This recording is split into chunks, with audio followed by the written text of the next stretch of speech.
Salut, bienvenue sur la chaîne CLB. Donc aujourd'hui c'est la première vidéo de la chaîne et je vais te parler des avant-bras. Je vais t'expliquer de ce groupe musculaire qui est souvent délaissé et qu'on a du mal à travailler parce qu'on ne connaît pas trop les exercices. En tout cas il y en a toujours deux qui reviennent, hein, ici l'extension et la flexion des avant-bras. Et ces deux exercices ils sont connus mais ce n'est pas les seuls. Faut penser que les avant-bras c'est vraiment la chose qui nous connecte avec ce qu'on va travailler. On est même dans la vie de tous les jours sur porter ses courses, hein, sur faire du travail manuel, du bricolage, du jardinage. On va avoir besoin de tous ces muscles fléchisseurs, extenseurs des avant-bras, mais aussi dans du 360 degrés et toutes les directions. Donc on pense tout le temps à cette flexion ici des fléchisseurs des avant-bras, on pense toujours à cette extension, d'accord? Sachez qu'ici la flexion est toujours plus forte la plupart du temps chez la majorité des personnes que l'extension, mais on oublie tout le temps l'abduction et l'adduction, ok? Donc qui sont aussi des autres axes, et bien sûr on peut travailler tout ça dans des rotations pour venir travailler un petit peu plus profondément l'ensemble de la chaîne musculaire. Donc aujourd'hui je vais vous présenter plusieurs exos, plusieurs agrès aussi, plusieurs choses qu'on ne connaît pas trop. Ça c'est la chose que vous connaissez le plus. Okay. Et là concrètement ça vaut pas cher, ça vaut 3 €, vous le trouvez dans n'importe quelle grande surface, même maintenant ça se vend dans les magasins tels Action, donc là pas besoin de s'embêter, ça peut être pour monsieur tout le monde. Là on a 15 kg de pression pour le fermer, donc ça permet de travailler vraiment sur une qualité on va dire d'endurance de force, puisque c'est quand même des fibres très très lentes dans les avant-bras, donc il va falloir faire beaucoup de répétitions, d'accord, et longues pour pouvoir travailler un petit peu ces muscles là, mais ce qu'on aspire surtout quand on voit les avant-bras, c'est de devenir fort, d'accord, avoir une bonne poigne. Souvent on pense à la poignée de main ou corriger un petit peu des déficits qu'on peut avoir et des blessures, d'accord. Donc je vous invite à bien vous échauffer, à bouger le poignet dans toutes les directions, ne pas hésiter déjà à vide à venir fermer, à mobiliser tous les doigts. De toute manière là quand vous faites ça, vous allez voir un petit peu les extenseurs et les fléchisseurs qui travaillent, vous allez pouvoir le sentir si vous mettez la main dessus, et après commencer à passer sur du travail un peu plus intense. Donc première étape quand on commence la musculation ou n'importe quel exercice, c'est quand même savoir d'où on part et où on veut aller. Vous voulez plus de poigne, vous voulez notamment dans les sports de combat commencer à développer plus de grip pour tenir dans les sports de préhension tels que le judo et le sambo, venir mieux tenir la veste, d'accord, la kurka ou le kimono, le judogi. Il va falloir travailler en spécifique, on verra après avec quel type d'exercice, et également sur tout ce qui est lutte, MMA, grappling, il va falloir saisir des avant-bras, il va falloir saisir des membres, des chevilles, etc. pour travailler, pour amener son adversaire à être soumis ou être projeté. Donc il va falloir développer une force.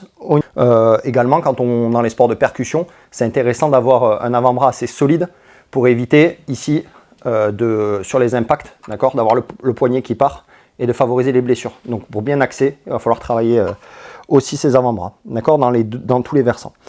Donc comment on peut savoir d'où on part? On prend un petit appareil comme ça qui s'appelle un dynamomètre. Si on n'en a pas, je vous ai dit, là si vous arrivez à fermer ça, ça fait 15 kg. Vous en avez qui sont un peu plus chers, qui vous permettent de voir, là on est sur du 10 à 40 kg, donc si je le règle à 40 kg et que je le ferme, je sais que du coup je suis au moins à 40 kg. Si vous avez des sous à jeter par les fenêtres, vous en avez, ne vous inquiétez pas, je ne vais pas le fermer, vous en avez des 110 kg, des 150, ça va jusqu'à 300 kg pour les concours d'hommes forts, et là derrière ça vous permet de voir il est fermé, il n'est pas fermé. S'il n'est pas fermé, vous savez que vous ne développez pas cette force là de préhension.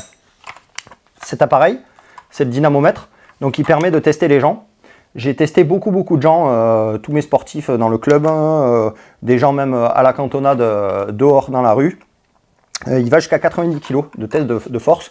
Et pareil, pour bien faire le test, il va falloir bien s'installer ici pour neutraliser les autres muscles et pas mettre d'impact et venir serrer le maximum possible pour avoir un résultat. Souvent, on va avoir un déficit. Donc là, par exemple, je suis à 55 kg sur le bras droit. On va avoir un déficit entre le bras droit et le bras gauche en fonction de si vous êtes droitier ou gaucher. C'est tout à fait normal.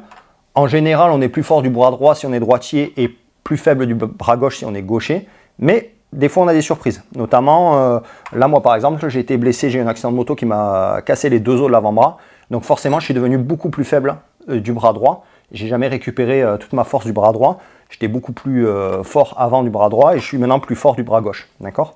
Notamment, certaines professions, je pense notamment, j'avais testé des ostréiculteurs, vont développer beaucoup plus de force de l'autre côté. Donc ils sont droitiers, mais avec le côté droit, si on est droitier, qu'on écrit de la main droite, ça va être aussi notre main un petit peu plus, qui va nous permettre d'être plus minutieux et de pouvoir faire des choses plus précises.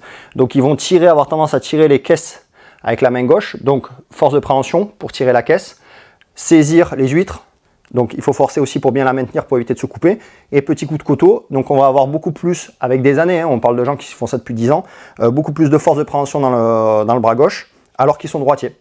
Et on a un déficit de force qui peut aller des fois de 10 à 20-25%. Donc on peut avoir des gens qui ont 60 kg d'un côté et 40 kg de l'autre. Voilà. Ça c'est important à savoir. Pourquoi on se teste? Pour voir si on a progressé. Concrètement, je suis à 50 et quelques kilos à un instant T. J'ai envie de voir si après un entraînement, en rajoutant des exercices dans mes séances, j'arrive à progresser et puis faire beaucoup plus loin. Petite anecdote. Là sur ça, le maximum que quelqu'un a claqué c'est 88 kg. Et pourtant, quelqu'un qui ne payait pas de mine, donc des fois, il y a des petites subtilités anatomiques qui font que les avant-bras ne sont pas forcément aussi gros que Popeye, mais ils peuvent développer beaucoup plus de force que quelqu'un qui a des gros avant-bras. Donc c'est très variable d'une personne à l'autre, c'est intéressant de le savoir. Pour votre culture, on continue un petit peu. Mesdames, dès que vous commencez, peu importe l'âge, hein, je vous donne un chiffre environ global, c'est des études scientifiques et des stats, dès qu'on commence à dépasser les 30 kg de force, de préhension par bras, vous commencez à être dans de l'exceptionnel, d'accord? Vous commencez à être en dehors de la norme. La moyenne est plutôt autour de 20, voire 25 kg selon l'âge. Et messieurs, si vous dépassez les 50 kg, pareil, c'est une force assez conséquente. Bien entendu, si vous allez encore plus loin, alors là, je ne vous en parle pas. Mais c'est intéressant de connaître un peu votre mode de vie et pourquoi vous avez développé cette force. C'est pas forcément qu'en tenant les courses, les packs de lait, les bouteilles d'eau. Donc on va passer un petit peu à la présentation des agrès.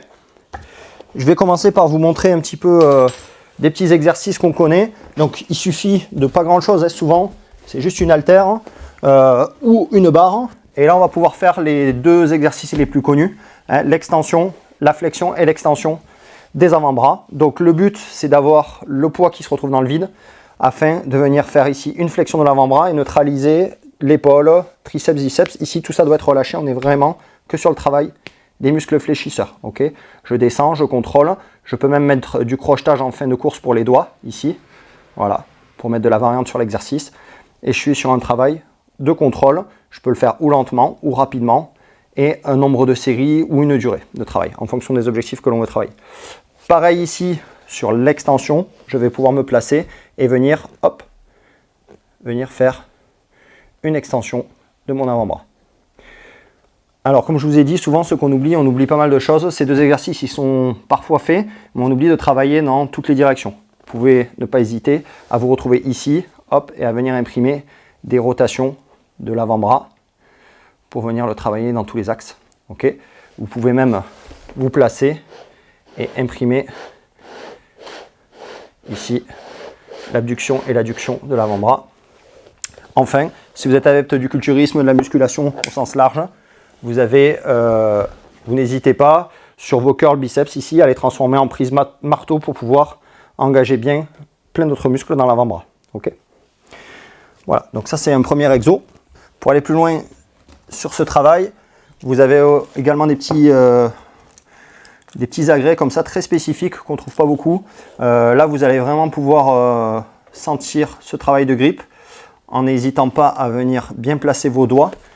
C'est assez éprouvant et ça vous permet là vraiment de venir serrer avec ce travail de ressort. Il y a des duretés qui peuvent se trouver sur le marché et là on est vraiment avec en plus un travail des doigts. Okay, sur tout ce qui est traction, tirage ou autre, vous avez plein d'accessoires qui existent. Vous avez sous forme de boule comme celle-là, ça va vous permettre de l'accrocher à vos barres de traction et de faire des tractions ici en saisie sur une boule, ou comme cet accessoire que je vous montre ici, qu'on a là sous une autre forme, puisqu'on a un côté manche et un côté revers pour travailler quand on est judoka ou samboïste, la saisie de manche ou la saisie de veste. Okay, et vous pouvoir travailler tous ces mouvements en explosivité ou non, répéter ces gammes, répéter le travail avec cette sensation de saisie, de venir gripper.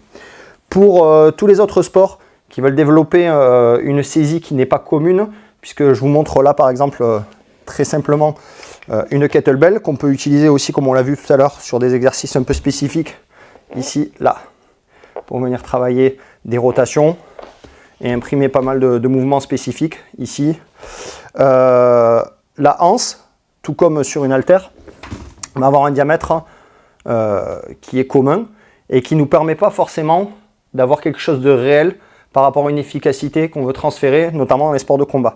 L'avant-bras d'un adversaire, il ne mesure pas que 2 cm de diamètre. On va être sur des diamètres beaucoup plus gros. Donc, souvent, ce qu'il va falloir rechercher, c'est avec ce type d'outil, soit déjà des barres qui ont un diamètre un peu gros, mais si vous voulez, même là, avec une kettlebell de 40 kg, on se retrouve avec 2 kettlebells de 40 kg qui ont un diamètre totalement différent. Donc, dès que je vais commencer à me balader pour travailler le corps dans l'ensemble et vouloir travailler une saisie ou un grip avec du matériel de strongman par exemple ici pour faire une marche de fermier ou récupérer des kettlebells et les saisir, je vais beaucoup mieux travailler mon grip sur celle-là qui demande une poigne beaucoup plus grosse que sur l'autre qui demande une poigne beaucoup plus faible, d'accord, au niveau du diamètre. Donc dans cet ordre d'idée, on a des accessoires qui existent ici. Là je vous les montre, barre olympique. Je vais venir un diamètre de 28 mm classique, je vais venir pouvoir le transformer à un diamètre plus élevé, 3 cm et demi, 5 cm avec ce qu'on appelle les fat grip. Ok, ça c'est le nom de la marque, mais c'est déterminé autrement en fonction de ce que vous achetez. Et là, on va pouvoir transformer tous nos exercices avec une saisie plus importante qui se rapproche peut-être d'un avant-bras. Donc ça va être très intéressant pour les lutteurs, pour les grappleurs, et ça va permettre un peu de travailler en situation réelle et d'avoir un meilleur transfert de l'exercice sur quelque chose de plus réel et de plus efficace pour nous. Tous les exercices que vous connaissez, vous pourrez donc les transformer. Je peux faire un développé couché avec une prise beaucoup plus large au niveau de l'avant-bras. Et donc, je vais pouvoir me rapprocher de quelque chose de réel, saisir un avant-bras, repousser, tirer. D'accord ?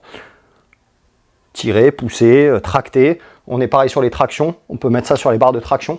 D'accord ? Et là, vous avez la barre qui est directement avec un gros diamètre et qui nous permet de ne pas avoir à installer ces fat grips sur toute la longueur de la barre. Donc là, on va pouvoir travailler tous nos exercices. Donc en termes de démonstration, concrètement, je peux transformer mon curl biceps ici avec une saisie plus large et être directement placé avec ce travail renforcé au niveau des avant-bras.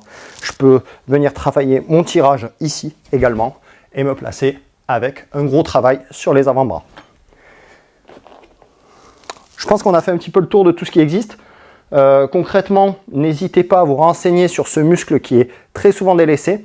Essayez de le travailler dans la semaine en fin de séance, d'accord ? Ou même en début de séance, ça dépendra de vos objectifs. Est-ce que vous voulez renforcer votre prise? Est-ce que vous voulez travailler l'endurance du muscle? Est-ce que vous voulez travailler sur une pathologie?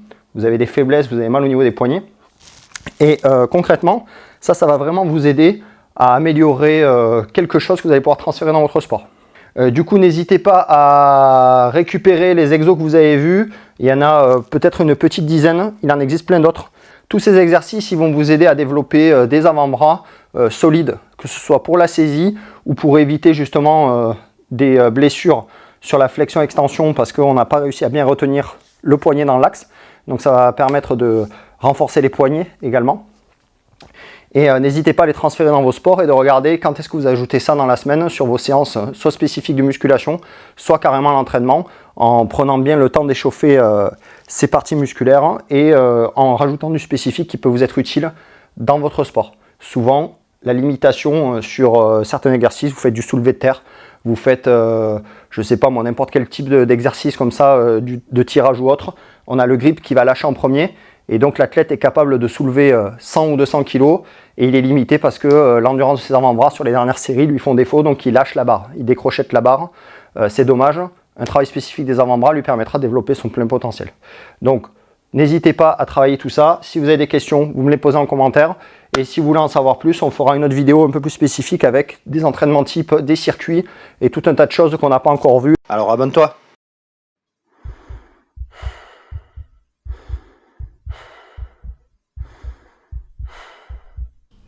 Ah!